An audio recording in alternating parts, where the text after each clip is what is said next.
Assignment 3. The story of the Jewish people, the modern period. As you read through the materials, have in mind the question which you will answer for your assignment. Which one of the 6 modern factors mentioned in the second half of this article do you think has been most influential in shaping the Jewish communities that we live in today? Why? Introduction. We live in a modern Jewish world.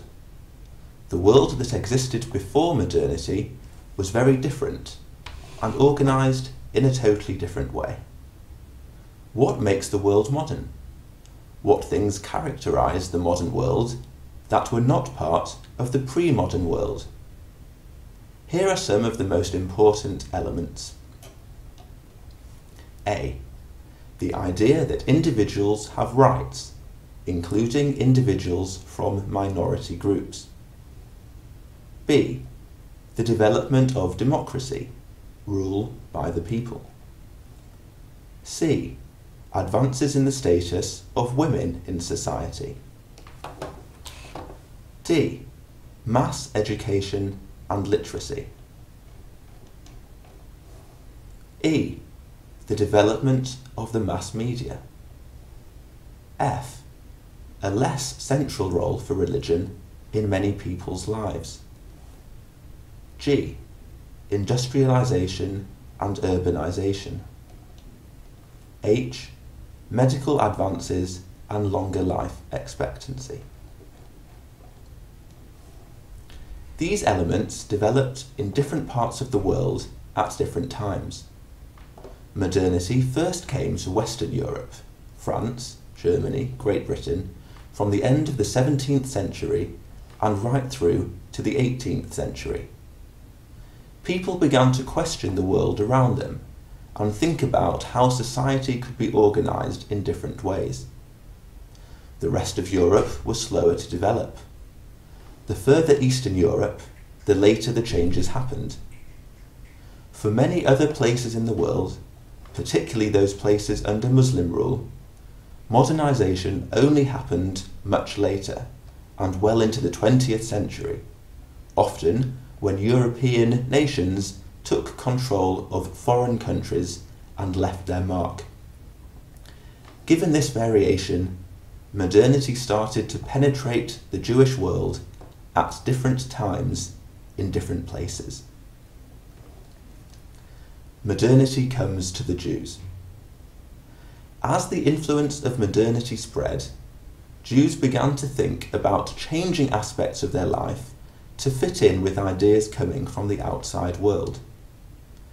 It was a German Jew, Moses Mendelssohn, who was the first to develop an ideology for adapting Judaism in the modern world. We will visit him in his study in Berlin in the late 1770s. Mendelssohn is about 50 years old. Sitting in his comfortable room, we notice that despite the rumours flying around about him wanting to destroy religious life, he has his head covered and says a blessing before drinking his tea. Guten Tag to you all. I am glad that we can talk in German, the language of this land. I think it is important for Jews to speak the language of the land where they live. There are lands where many Jews did just that in the past, and where they felt comfortable interacting with the non-Jews around them. If you had visited Spain, Cordoba for example, about 800 years ago, you would have found the Jews speaking Arabic and feeling quite comfortable socializing with the local population.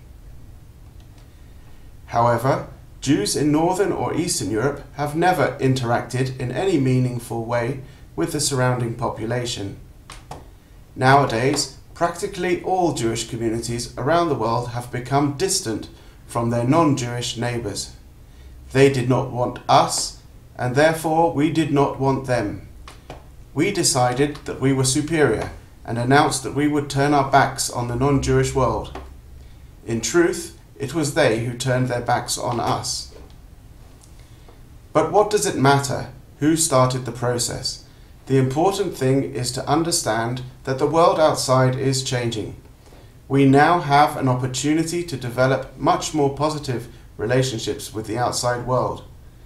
I believe that the world is more willing to accept us as part of the wider changes taking place in society. If we start to change ourselves and look for ways to integrate, for example, even simple things like talking their language and dressing more like them, we will eventually gain rights and feel that we belong. If the world is moving forward, we Jews must also move forward. So many old customs have become part of our way of life. As a result, our beautiful belief system has been obscured by all of these petty customs which nobody thinks can be changed. But they can be changed, and they must be changed. Some people say that this will destroy our traditional way of life. I say the opposite. It will strengthen our way of life. Our religion will become cleaner and purer. All this time spent by ourselves has been bad for us. If you spend too much time by yourself, you become isolated and depressed. It's the same with nations, and we Jews have become twisted in our long centuries of isolation. Anyway, the world is changing around us, and we have a chance to become part of that world again. We mustn't waste the opportunity. We must turn to face the world as Jews, as proud Jews. Mendelssohn's words were persuasive in Germany and Western Europe. Many Jews followed his example and opened up to the outside world, adopting large parts of the lifestyle of the surrounding population. While Mendelssohn himself remained an observant Jew throughout his life, there were many Jews who failed to stop where he stopped. Many, including several of Mendelssohn's own children, left Judaism altogether and converted to Christianity. Others remained conscious Jews, but left traditional halachic Judaism behind them, such as the stream that became known as Reform Judaism, founded by Abraham Giger in Germany.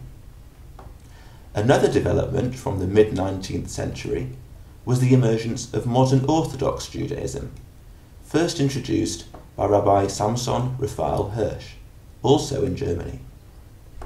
Modern Orthodoxy believed in full commitment to traditional halachic Judaism, together with a commitment to embrace the outside world as well. All of these groups were products of the new attitude towards the outside world that Mendelssohn had called for, and which came to be known as the way of Haskalah, enlightenment. Jewish opposition to modernity.